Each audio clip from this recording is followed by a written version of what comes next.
Belajar jadi sempurna itu capek. Pengen terlihat sempurna itu lebih capek. Karena apa? Karena manusia ya selama-lamanya nggak sempurna. Iya, manusia makhluk ciptaan Tuhan yang paling sempurna. Laqad khalaqnal insana fi ahsani taqwim. Sungguh kami telah menciptakan manusia dalam bentuk sebaik-baiknya. Tapi manusia juga banyak kekurangannya. Manusia banyak berbuat salah, manusia banyak berbuat dosa. Tapi lucu ya, justru ketidaksempurnaannya itulah yang membuat kita menjadi sempurna. Paradoks banget. Ya, ketika kita pengen sempurna, berusaha untuk tampil sempurna, itu justru malah membuat kita semakin terlihat kita tuh cacat. Kita hidup di media sosial, teman-teman. Dari bangun kita tuh udah berlomba-lomba untuk pengen terlihat perfect, pengen terlihat sempurna. Kita sekarang punya topeng. Topeng yang kita pajang di media sosial yang disebut sebagai branding gitu ya. Di media sosial tuh bukan apa yang sebenarnya diri kita dilihat kan, tapi apa yang pengen orang lain lihat terhadap kita. Jadi kita hanya menunjukkan apa yang paling baik yang kita bisa tunjukkan kepada orang lain, prestasi-prestasi kita, kebaikan-kebaikan kita. Tapi sisanya ya hanya kita dan Allah yang tahu, hanya kita dan Tuhan yang tahu. Nah, maka ketika kita tuh berharap kita tuh jadi sempurna atau kita iri sama orang yang terlihat sempurna, apalagi di media sosial, itu sebenarnya kita lagi halu, teman-teman. Ini ada 3 poin yang pengen aku sampaikan ke teman-teman semua, bahwa menjadi sempurna itu adalah beban. Justru mengakui ketidaksempurnaan kita itu adalah sesuatu yang baik untuk kita. Dan akan membuat kita tuh lega dan tenang gitu. Ayo kita mulai. Halo, assalamualaikum warahmatullahi wabarakatuh. Kenalin teman-teman, namaku Alfa Abdurrahman. Biasa dipanggil Hawariun, boleh dipanggil Bang Hawa, asal jangan hawa nafsu. Baik lagi di segmen Konting Page, tempat di mana aku sharing sesuatu yang mengganggu pikiranku, yang hari ini aku dapat hikmahnya apa dan aku pengen sharing ke teman-teman semua. Dan hari ini aku pengen ngomongin tentang ketidaksempurnaan yang akan membuat kamu sempurna. Capek, teman-teman. Capek ketika kita berharap kita itu diagungkan sama orang lain. Kita tuh dianggap sempurna sama orang lain. Itu adalah hal yang sesuatu yang sangat-sangat mengerikan buat aku pribadi. Di media sosial nggak sedikit orang yang bilang bahwa Bang Hawa dan Dena Haura adalah couple goals code. Seolah-olah kata-kata itu adalah kata-kata yang membuat bahwa rumah tangga kami adalah rumah tangga yang ideal dan sempurna. Enggak, teman-teman. Enggak.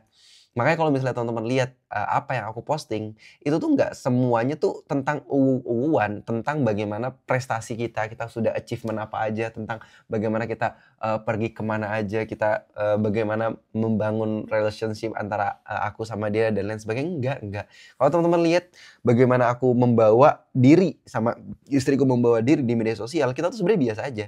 Apa-apa, teman-teman bisa baca kalau teman-teman ngikutin caption-caption yang aku tulis, postingan-postingan yang aku publish, itu tuh nggak semuanya tentang kesempurnaan, tentang selalu suami yang baik adalah suami yang mampu menahan amarah, gitu kan. Karena la takdzub walakal jannah gitu. Istri yang baik adalah istri yang selalu taat gitu. Kalau aku nggak, justru Pak, di caption-caption aku sering bilang bahwa marah tuh nggak apa-apa, asal jangan ngelanggar syariat, marah tuh manusiawi. Apalagi marah sama istri, ya wajar, karena kenapa? Karena istri adalah orang yang paling dekat sama kita. Kalau misalnya kita sudah dekat sama seseorang, salah satu tandanya adalah kita tuh mulai berkonflik sama dia. Dan konflik itu nggak apa-apa, asal tidak pukul-pukul, tidak berkata-kata kasar, tidak mencaci maki, tidak berbuat dosa, apalagi sampai eee, mentalak saat live, itu kan serem ya. Bilang cerai di saat live itu kan serem gitu. Jadi sebenarnya marah tuh nggak apa-apa, dan aku bilang bahwa aku marah sama istriku, aku sedih sama istriku, istriku juga sedih sama aku, istriku juga marah sama aku, tapi kita marah dan sedih yang fine-fine aja gitu. Kita udah punya batas-batas bahwa yang membuat kita itu, berantem itu adalah sesuatu yang nggak boleh sepele gitu, sesuatu yang memang esensial gitu. Kita nggak boleh pisah, tanda kutip ya, dalam kecuali kita tuh melanggar syariat-syariat Allah gitu. Bahkan sebelum nikah aku udah bilang ke istriku, kita itu, eee, akan kita itu, eee, insya Allah kita bakal bertahan kecuali kalau misalnya salah seorang di antara kita bermaksiat pada Allah Subhanahu wa taala. Nah, sisa-sisanya itu cuman bumbu-bumbu pernikahan. Nah, ketika aku, bilang bahwa aku itu di media sosial aku bilang di media sosial bahwa aku tuh nggak sempurna, aku juga dalam keadaan belajar dan apa yang aku share ini juga adalah bentuk pelajaran aku dan aku pengen teman-teman sama-sama belajar, itu buat aku lega gitu. Buat aku ngerasa kayak, "Wah, itu, mmm, wah, yes, aku naik tangga kehidupan loh," gitu. Kamu juga bisa naik tangga kehidupan. Kalau kamu lewatin, ngadepin sesuatu yang rumit, ya kamu juga bisa lewatin tangga kehidupan itu, gitu. Juga sebaliknya, ketika kita berharap bahwa kita tuh pengen jadi yang perfect, semuanya itu, bahagia, semuanya itu tanpa adanya perdebatan, tanpa adanya amarah dan lain sebagainya. Wah, itu serem sih. Coba bayangin ya, kamu adalah orang yang selalu bilang ke, publik bahwa, eee, berumah tangga tuh A, B, C, D, E, F, G, H, I, J, K, L, M, N, dengan semua kesempurnaannya. It's okay, bagus. It's okay, bagus. Tapi kita nggak tahu dunia tuh berputar seperti apa, ujian dan fitnah apa yang Allah Subhanahu wa taala, berikan kepada kita nggak tahu. Dan jika satu saat kita marahan sama istri kita, sama pasangan kita, sedangkan tampilan kita di media sosial itu sangat-sangat sempurna, maka di saat itulah kita ngerasa kayak, "Anjir, munafik banget gua." Itu serem loh. Makanya aku ngerasa ya aku berdoa aja ya sama semua orang yang menampakkan dirinya itu goals gitu ya, sempurna gitu ya. Aku berdoa terhadap mereka, mereka memberikan kebaikan, aku berdoa semoga Allah Subhanahu wa taala jaga. Semoga Allah Subhanahu wa taala bimbing, semoga Allah Subhanahu wa taala terus kuatkan ikatan hubungan mereka. Ini bukan cuman soal hubungan rumah tangga, tapi soal apapun gitu. Nah, jadi teman-teman, poin nomor satu yang aku pengen kasih tahu ke teman-teman bahwa mengakui kesalahan, mengakui kita tuh nggak sempurna, itu justru membuat kita lebih ringan, membuat kita lebih enjoy dalam hidup, membuat kita tuh lebih plong. Ya, dan orang tuh akan maklumin kita. Iya, aku tahu dia buat salah. Aku tahu dia buat salah, tapi dia ngakuin kok gitu. Beberapa waktu lalu ada orang ya, dia tuh, kena masalah lah, terus kemudian dia klarifikasi. Klarifikasinya bukan bukan mengakui dia tuh salah, tapi dia apa? Dia malah memutarbalikkan fakta bahwa sebenarnya aku nggak salah loh, yang salah nih orang-orang yang nyebarin nih, gitu. Ya gitulah, ada seorang influencer umroh gitu, dia ketahuan buat chatting-an sama, banyak perempuan gitu, terus, viral di media sosial. Terus ya aku ngelihatnya, ya semoga Allah lindungin aku, lindungin orang yang sedang diuji itu dan lain sebagainya. Cuman pas aku ngelihat, klarifikasinya aku ngerasa kayak, "Ya Allah, apa susahnya sih bilang, 'Iya aku salah,' gitu. 'Aku salah, aku hilaf,' gitu. Ketika kamu statement, 'Aku salah, aku hilaf, aku akan belajar, aku nggak akan ngulangin ini,' mohon doanya ya teman-teman ya. Itu beres, orang-orang tuh akan maklumin kamu. Orang-orang tuh akan, akan mewajarkan kamu, akan bilang, "Oh iya, kamu mengakui kamu salah dan, kamu lagi belajar," gitu. Semua orang juga kita nggak tahu fitnah apa yang menimpa menimpa orang. Tapi kalau kamu udah akuin kamu salah dan kamu mau belajar, kita respect gitu. Tapi kalau misalnya dia pinter dalam bersilat lidah, pinter dalam meretorikakan sesuatu gitu ya, dan membuat seolah-olah kasusnya itu bukan dia yang salah, tapi orang-orang yang salah, tapi keadaan yang salah. Wah, itu serem, Pak. Serem, ya Allah. Aku nggak salah, aku begini-begini. Itu beban banget. Dan kalau misalnya teman-teman lihat itu komen-komennya, itu serem banget, ya Allah. Dan yang, sedihnya apa? Sedihnya adalah yang kena itu bukan cuman personalnya dia, tapi yang kena adalah karena dia membawa atribut agama ya, yang kena adalah adalah image agama itu sendiri. Kayak, percuma lu ngelihat orang-orang yang, membawa nilai agama, membawa lifestyle agama, tapi, ujung-ujungnya bejat juga. Kita punya masing-masing dari kita punya dosa, kita punya aib yang kita sembunyiin, yang hanya kita dan Allah doang yang tahu. Tapi ketika Allah Subhanahu wa taala itu uji kita dengan dengan dengan sesuatu yang nggak kita suka itu gitu ya, kita akuin, jangan bersilat lidah gitu, jangan memutarbalikkan fakta. Tahu nggak sih, itu juga salah satu sifat iblis gitu. Iblis dia pengen sempurna, dia pengen sempurna, dia pengen gak ada celah. Dia disuruh sujud sama Allah Subhanahu wa taala sama Adam. Terus iblis bilang apa? Enggak, bukan aku yang salah tuh Tuhan. Yang salah tuh Allah. Ngapain Allah Subhanahu wa taala itu nyuruh aku yang sempurna ini sujud sama yang lemah? Aku ini terbuat dari api ya Allah, aku tuh lebih bagus. Aku tuh lebih mulia. Masa iya yang mulia ini tunduk sama yang dari tanah sih? Gitu. Ketika kita ngakuin kesalahan kita, ya Allah aku salah. Justru itu membuat derajat kita tuh naik. Dan itu juga kisahnya Nabi Adam. Nabi Adam ngakuin Nabi Adam tuh salah. Nabi Adam ngakuin Nabi Adam buat dosa. Ya Allah, Rabbana zalamna anfusana wa illam taghfir lana wa tarhamna lanakunanna minal khasirin. Aku salah ya Allah. Aku buat dosa ya Allah. Aku ngelanggar perintahmu ya Allah. Aku akuin ya Allah. Doa itu bertahun-tahun. Apa yang terjadi? Allah ampunin. Tapi kalau iblis malah ngerasa Allah yang salah. Wah, NPD banget tuh. Itu serem banget. Jadi berpura-pura sempurna atau enggak menganggap bahwa kita tuh sempurna seolah-olah dunia tuh berputar di antara kita gitu ya. Kita nih jadi poros dunia. Dunia tuh harus sesuai dengan maunya kita. Itu beban, Pak, beban. Jadi justru ketika kita mengakui bahwa kita tuh salah, mengakui bahwa kita tuh belajar, hidup kita tuh akan lebih ringan. Gitu. Allah memuliakan Nabi Adam karena dia mengakui ketidaksempurnaannya. Tapi Allah melaknat iblis karena iblis itu merasa sempurna. Sedih gak sih? Sama diri kita. Kita nih tahu kadang-kadang ada banyak hal yang membuat kita tuh lalai kan. Tahu nggak hal yang paling menyakitkan apa? Kita tahu sesuatu itu salah tapi kita tetap ngelakuin. Itu tuh sesuatu yang serem gitu.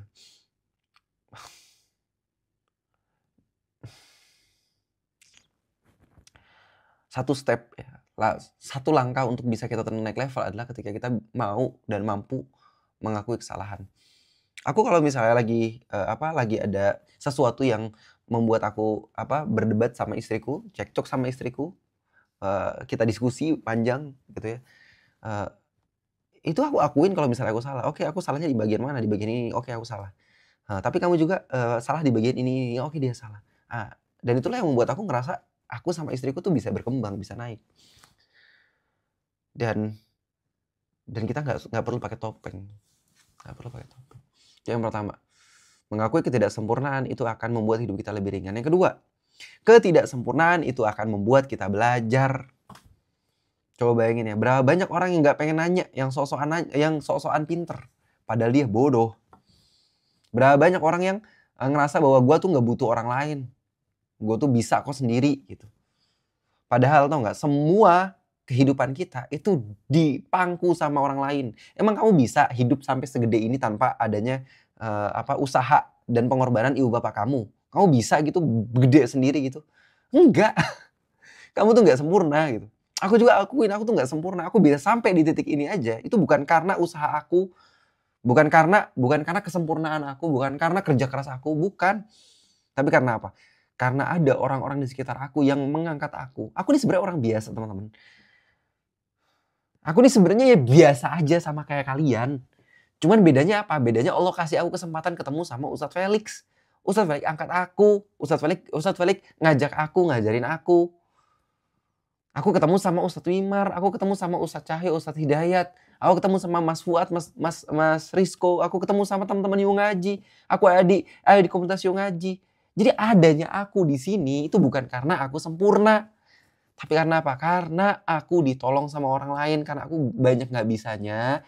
Terus ada orang yang mau nolongin aku, ada orang yang mau ngajarin aku, begini loh Le, caranya begini Le. Coba bayangin kalau misalnya pertama kali aku ketemu sama Ustadz Felix, aku bilang apa Ustadz? Ya ampun Ustadz. Kayaknya Ustadz, aku kayaknya lebih hebat dibandingkan antum deh Ustadz. Kenapa? Karena aku dari pesantren Ustadz, atau bukan Ustadz. Antum tuh mualaf Ustadz. Kalau aku ngomong begitu, apa yang terjadi sama aku? Aku nggak akan pernah maju.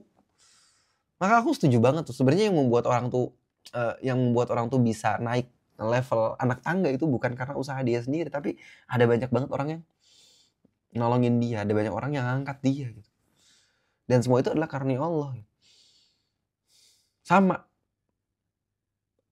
Imam siapa ya? Nggak tahu nih.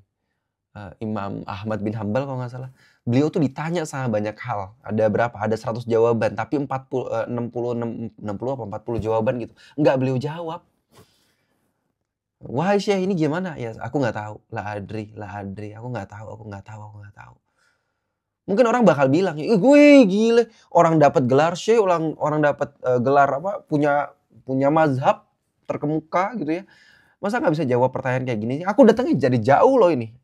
Ini yang masalah orang yang datang dikisahkan tuh orang yang datang tuh dari tempat yang jauh nanya A B C D terus sama Imam Ahmad nggak dijawab. Aku nggak tahu, aku nggak tahu. Justru ketika kita bilang bahwa aku nggak tahu itu menunjukkan posisi bahwa Imam Ahmad bin Hambal itu adalah orang yang bijak. Kalau misalnya kita ngerasa bahwa kita ini sempurna, kita bisa ngejawab banyak hal, kita bisa ngatasin banyak hal, itu kelihatan banget kita jadi orang yang bodoh. Bodoh kita. Akuin aja kalau misalnya kita di tempat kerja nih, kamu bisa nggak ini? Oh bisa, tenang aja. Ada banyak nggak gitu? Aku pernah sering ketemu orang yang gitu. Iya Pak, mau nggak Bapak saya bantuin untuk begini. Nanti saya bakal buatin program ini. Wah, ngejelasinnya tuh kayak perfect banget. Tapi pas dijalanin bapuk.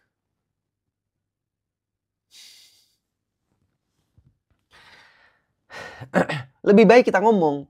Kalau misalnya kita adalah seorang karyawan di satu perusahaan, kita bilang begini, "Pak, saya belum bisa sih Pak belajar Microsoft Excel, saya belum tahu sih Pak Microsoft Excel, karena saya kemarin tuh cuman, belajarnya cuman belajar Canva doang Pak, tapi saya mau belajar deh Pak, insya Allah sebulan nih saya bakal selesai Pak. Bapak tolong bimbing saya Pak ya, tolong kasih saya waktu ya sebulan aja Pak," gitu. Orang tuh bakal respect sama kamu dibandingkan kamu ngambil sesuatu yang sebenarnya kamu nggak sanggup. Ngambil sesuatu yang sebenarnya bukan kapasitas kamu. Jadinya apa? Hancur.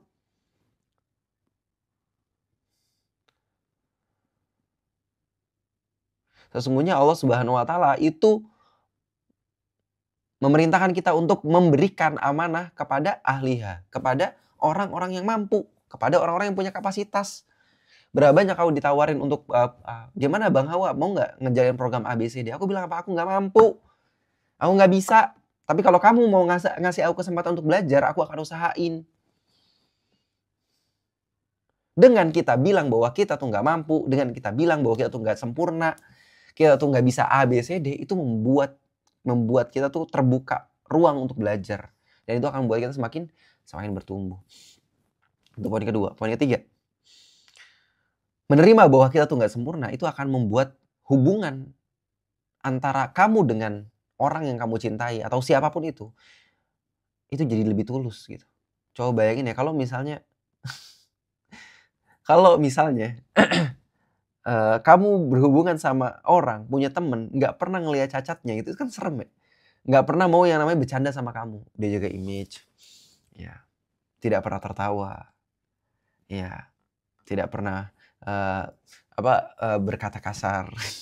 Bagi aku termasuk orang yang nggak apa-apa berkata kasar tuh nggak apa-apa, asal ada konteksnya gitu. Dan asal nggak melukai. Kan lucunya membuli atau membuli ya, bullying itu nggak boleh, tapi membuli, sama-sama membuli, di Yungaji itu environment itu bullying banget, saling membuli gitu. Tapi bulinya tuh bukan bully yang penghinaan, ngerti gak sih? Jadi kayak, kan itu lucu kan gitu ya, lucu itu adalah sesuatu yang kita tuh tahu ini sensitif, tapi kita bahas, tapi nggak sampai nyakitin gitu. Nah gara-gara itu sensitif dan kita bahas dan nggak nyakitin, itu jadi lucu gitu. Dan itu adalah bukti bahwa kita tuh udah deket. Kalau di Surabaya, aku pernah dengar tuh dari temanku yang di Surabaya. Istriku kebetulan orang Surabaya kan. Itu orang kalau orang udah deket sama orang yang lain itu udah ngomongnya caco. Aku nggak tahu ya caco. Apa itu? Tanda pokoknya udah deket lah itu. Tapi kalau misalnya sama orang yang baru itu ngomong begitu nggak sopan gitu. Ya ngomong buruk tuh sebenarnya nggak masalah gitu. Asal punya konteks gitu. Ngomong anjing, ngomong babi. Anjing kan apa? Anjing kan sebenarnya kan orang. Anjing kan sebenarnya makhluk kan ya. Makhluk bernajis gitu. Ya udah, ini ada banyak anjing nih. Anjing emang kenapa sama anjing? Anjing kan nggak apa-apa gitu. Ngerti gak sih? Dia hanya makhluk Allah yang punya najis gitu. Ada babi nih, babi.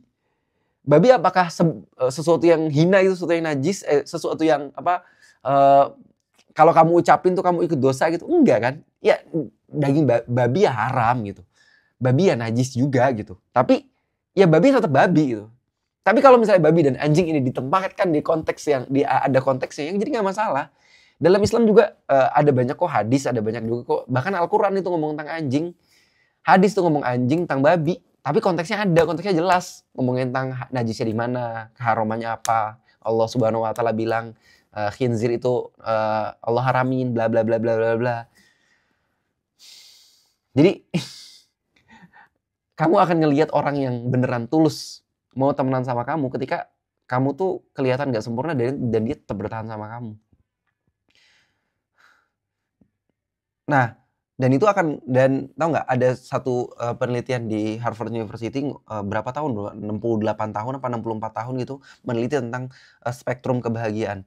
Ternyata diteliti di antara banyak orang, yang paling membuat orang itu terlihat faktor indikasi kebahagiaannya itu adalah apa? Yang membuat itu berumur panjang, hidupnya lebih tenang, hidupnya lebih happy, segala macam, itu adalah hubungan personal dia dengan orang lain. Kalau misalnya interaksi dia sama orang lain itu buruk, itu tingkat kebahagiaan itu pasti jelek. Walaupun kamu punya uang sebanyak apapun, rumah sebesar apapun, aset sebanyak apapun, prestasi sebanyak apapun, kalau hubungan kamu sama orang lain itu jelek, ya kamu hidupnya nggak bahagia gitu. Sebaliknya, kamu misalnya biasa-biasa aja, kamu punya uang biasa-biasa aja, rumah biasa-biasa aja, prestasi biasa-biasa aja, tapi hubungan kamu sama orang lain itu nyaman, itu saling mengerti, saling menerima, dan saling bertahan, itu kamu bahagia gitu. Nah sama nih, kita kan selama-lamanya nggak akan pernah bisa ketemu sama orang yang sempurna ya. Kalau kamu ngarepin pasangan yang sempurna, ya luar dalam semuanya tuh adalah kebahagiaan gitu ya. Lupakan, nggak ada orang kayak gitu, ya kan? Nggak ada orang kayak gitu. Rasulullah SAW aja dalam rumah tangganya ada cekcok gitu ya. Ada momen-momen di mana Rasulullah SAW itu beruzlah karena punya masalah sama istrinya. Dan Rasulullah SAW ngalamin kayak gitu ya nggak apa-apa. Tandanya kan nggak apa-apa. Tandanya di situ kita tuh bisa dapat pelajaran. Oh ternyata kalau misalnya Rasulullah lagi marah sama istrinya tuh begini, cara nyikapnya tuh begini. Kita tuh jadi dapat pelajaran gitu. Nah, yang membuat hubungan kita itu langgeng sama pasangan kita adalah ketika kita tuh udah ngelihat sama-sama keburukan kita masing-masing, kejelekan kita, kebiasaan kita. Entah misalnya kebiasaan, kan ada banyak orang yang misalnya kebiasaannya kentut sembarangan, kebiasaannya apa lagi? Kebiasaannya ngorok, kebiasaannya garuk-garuk pantat. Ya pokoknya sesuatu yang gak enak, ngupil gitu kan. Terus ya ileran, apalagi ada banyak banget lah. Ada banyak banget hal yang bau ketek segala macam, itu kan adalah hal yang pasti kalian akan lihat gitu ya. Sama orang yang deket sama kalian.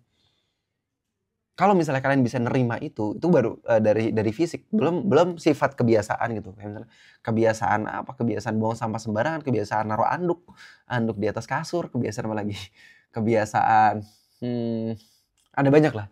Nah, ketika kita udah tahu nih ngelihat keburukan masing-masing nih dari entah itu pasangan, entah itu sahabat, entah itu teman atau entah itu guru. Kita ngelihat nih keburukannya nih, tapi kita tetap mau bertahan. Kita saling menerima, kita saling coba untuk mengerti. Itu adalah hubungan yang tulus. Itu adalah hubungan yang tulus. Di kitab itu Tazkiratus Sami wal Mutakalim fil Adabil Alim wal Muta'alim itu dijelasin juga. Setiap guru itu punya keburukan, setiap guru itu nggak ada yang sempurna. Kecuali Rasulullah SAW.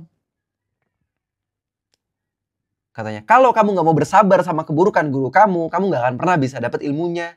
Jadi kalau kamu lagi ngadepin dosennya nyala-nyalain kamu, ulang sana, pergi sana, ini salah, pergi sana, kamu nggak bersabar, kamu nggak akan lulus.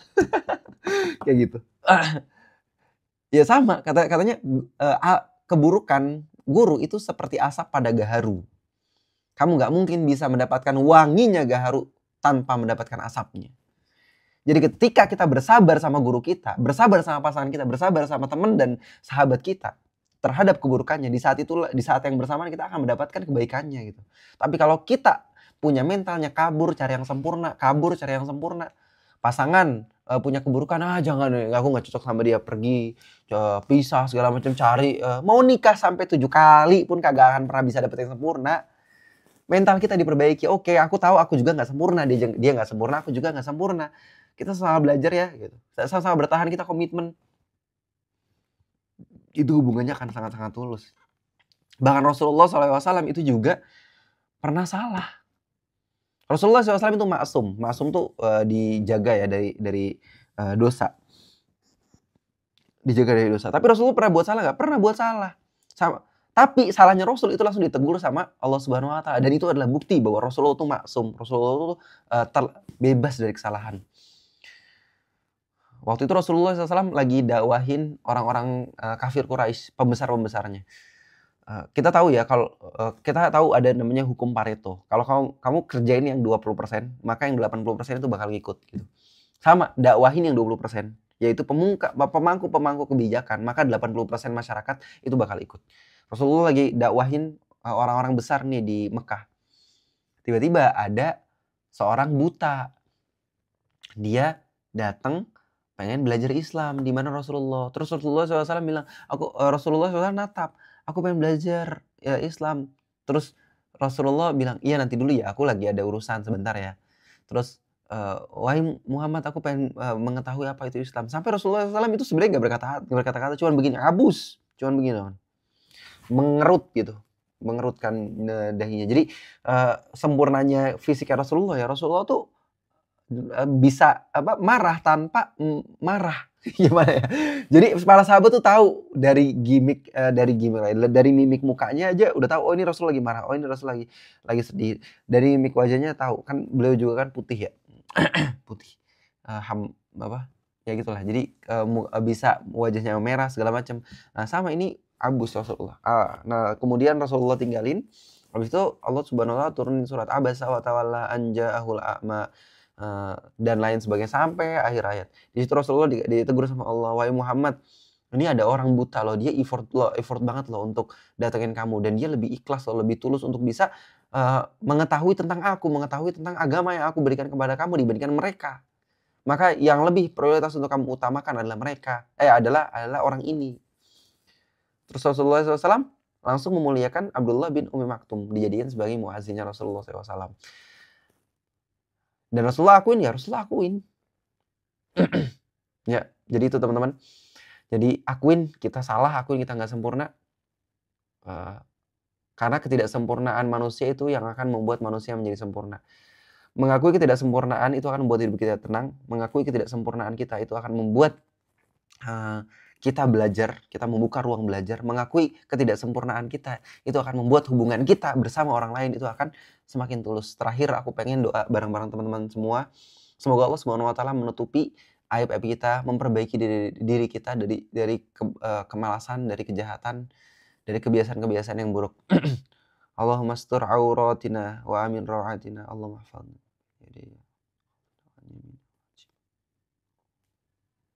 Ya hayyu ya qayyum birahmatika astaghfir. Ya Allah, sungguhnya Engkau yang Maha tahu tentang aib-aib kami, tentang keburukan-keburukan kami. Kami tidak sempurna ya Allah, kami banyak lalainya, kami banyak dosanya ya Allah. Maka ampuni kami, perbaiki diri kami. Tanggung semua urusan-urusan kami, jangan Kau tinggalkan kami walau hanya sekejap mata. Rabbana atina fid dunya hasanah wa fil akhirati hasanah wa qina adzabannar. Walhamdulillahirabbil alamin. Makasih teman-teman udah dengerin. Udah hampir setengah jam nih. Thank you. Assalamualaikum.